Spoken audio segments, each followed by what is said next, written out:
Hi, I'm Julme from My Square Hat, and today I'd like to show you the mosaic technique I use, especially in my Cullinan collection. Today I'm going to work on this Cullinan Canteen Bag. This is the small pouch version. There's also a big crossbody bag. You can find the link to the patterns in the description below. So I'm going to jump right in. Starting with our main color or background color, we are going to make a magic ring. Wrap the yarn around your fingers and pull up a loop with your hook.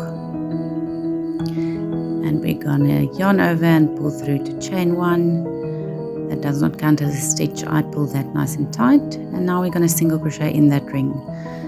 Make 1 single crochet and place a marker in both loops. It will just make the invisible join much easier. Go ahead and single crochet 4 more, so we have 5 single crochets in that ring.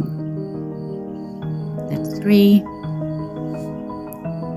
4 and 5. Now we're going to close the magic ring, but not completely, because we have to work into this ring on round 3 again.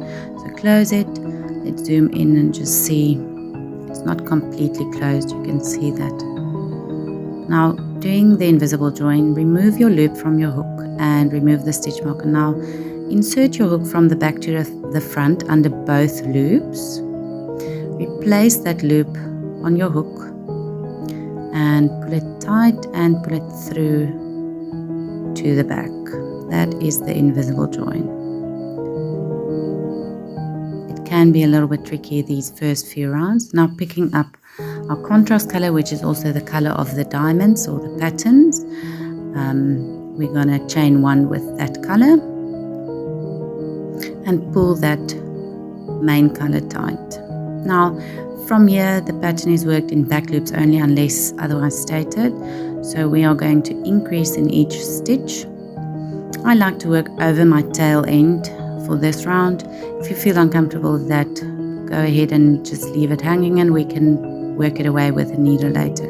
So single crochet in the back loop only once and another one. Now to single crochet in the next stitch, increase 2 single crochets is in the back loop, insert, yarn over, pull up a loop, yarn over and pull through both. We continue like this in all stitches, so we will have 10 single crochets at the end of this round.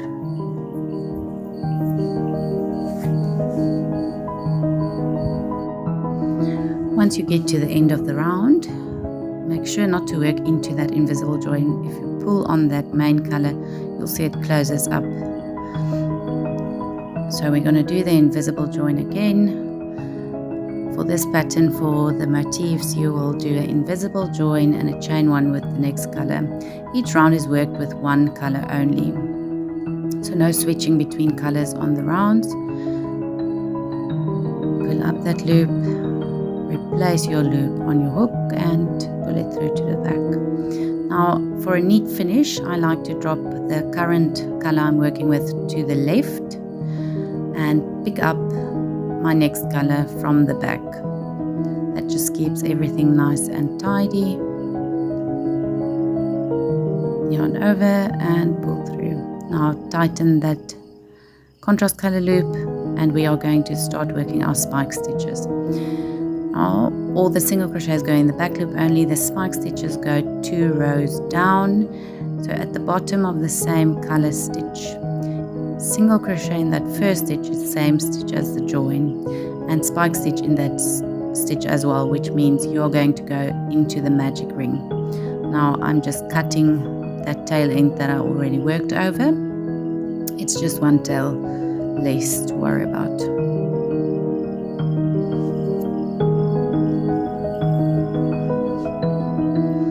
Now doing that first spike, we're going to go right into the magic ring. That's why we didn't close it completely. Insert, yarn over, pull up an elongated loop, yarn over and pull through both loops. Make sure that's not twisted.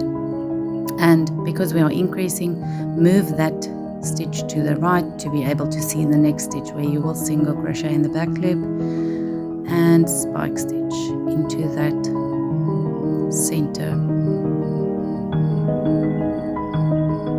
pull that stitch to the right to reveal the stitch you need to work in, and single crochet in the back loop, spike stitch, insert your hook, yarn over, pull up a loop, yarn over and pull through both. It's a single crochet, just longer.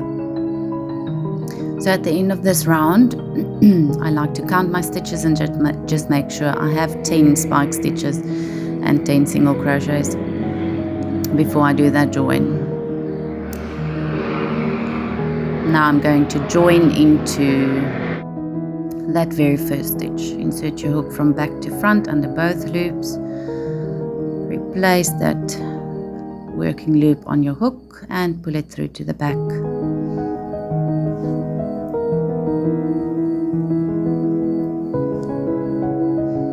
Now drop it to the left, pick up your contrast color, and we are ready for round 4. This round can be slightly tricky. Just go slow and steady, and the pattern will start revealing itself. Now single crochet in that same stitch as the join, back loop only, and single crochet in the next stitch. Now we have to do a spike stitch. So look at that stitch, the next stitch, and search for the stitch in the same color that you're working with below. Where that stitch was made is where you will make your spike stitch. Insert it. Make sure you go between the stitches on the back as well. Pull up your longer loop, make sure it's not twisted, and pull through. Now we're going to single crochet in the next 3 stitches in the back loop only. So in the back loop, yarn over, pull up a loop, yarn over, pull through 2. We're ready to make the next spike stitch. Open up those 2 spikes of the previous round to reveal that single crochet and go right in there.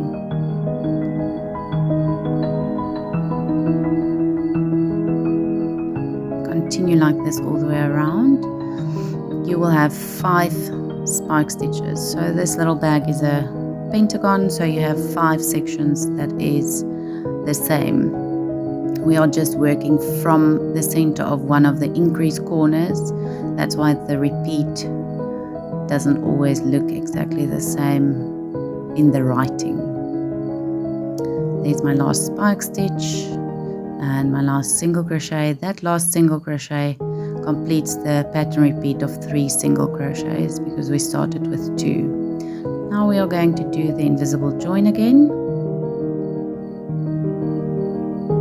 Pull up a loop, insert your hook from back to front under both loops. Replace your loop on your hook and pull it through to the back.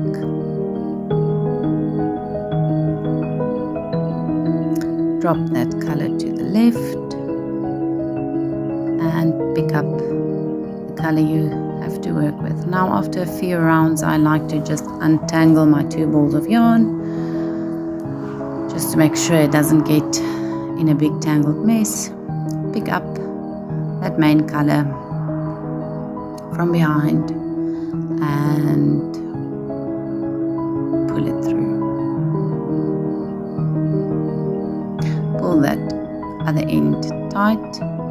We are ready to start on round 5.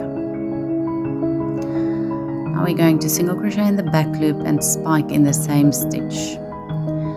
Be careful once you single crochet, just open up your corner of the previous round. You'll see the single crochet in the same color and duplicate it. Go over that gray. So you're 2 rows down. Insert it to the back. Make sure your tail's out the way. Yarn over and pull up that elongated loop, making sure it's not twisted. Yarn over and pull it through both. There's your spike stitch. Now that's an increase, so we have to make sure that it's moved to the right to single crochet in the next back loop, the next 3 stitches. And now the next corner, we have to work a spike, single, and a spike in the same stitch. So open up that corner to reveal that single crochet. In there we will make the spike. Make sure to move that spike to the right to be able to work into that single crochet back loop, and again a spike in the same space as the previous one. That's a corner. Now we will repeat this around. Single crochet in 3 stitches in the back loop only, and the corner spike, single spike. The last or first corner is shared because we start from the center of it, so we still need to place 1 additional spike stitch in that same stitch. So here we go with the last 3 single crochets. It seems there's not a stitch left for the spike. That is because we're going into the same stitch as that first corner. So right there, insert your hook, yarn over and pull up that elongated loop. This one really wants to twist, so just make sure it's not twisted. And we are going to do the invisible join from the back to the front under both loops. Replace your loop and pull it through to the back.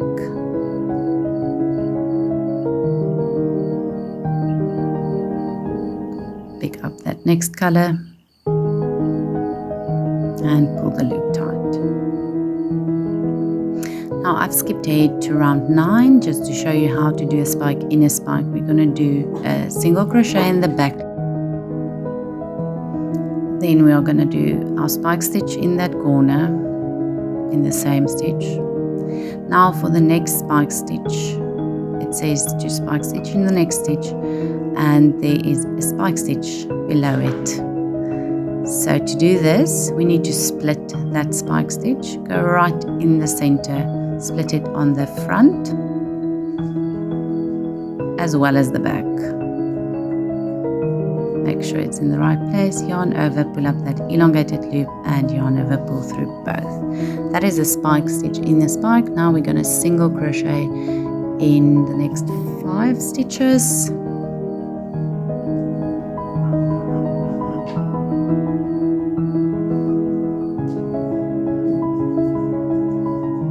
And spike in the next stitch, which is also a spike stitch. We are going to split that again. You'll see there's a spike stitch. Split those 2 legs and go right in the middle and split it on the back as well. Yarn over, pull up that elongated loop and yarn over, pull through 2. Now we have to do our corner, which is spike, single spike in that corner. Place your spike stitch. Make sure to see that back loop, single crochet in the back loop and spike in that same stitch, and the next stitch will also be a spike stitch in that spike.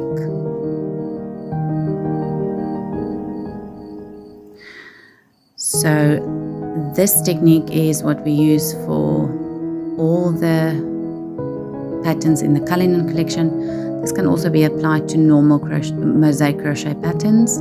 This is just the way I like to do it because I like that the fabric is reversible and it looks quite unique in my opinion. Continue like this all the way around, and I'll meet you in the next video to block our motifs. Thank you so much for watching. I hope you learned something new. If you would like to purchase a pattern, please feel free to look for the link in the description box below.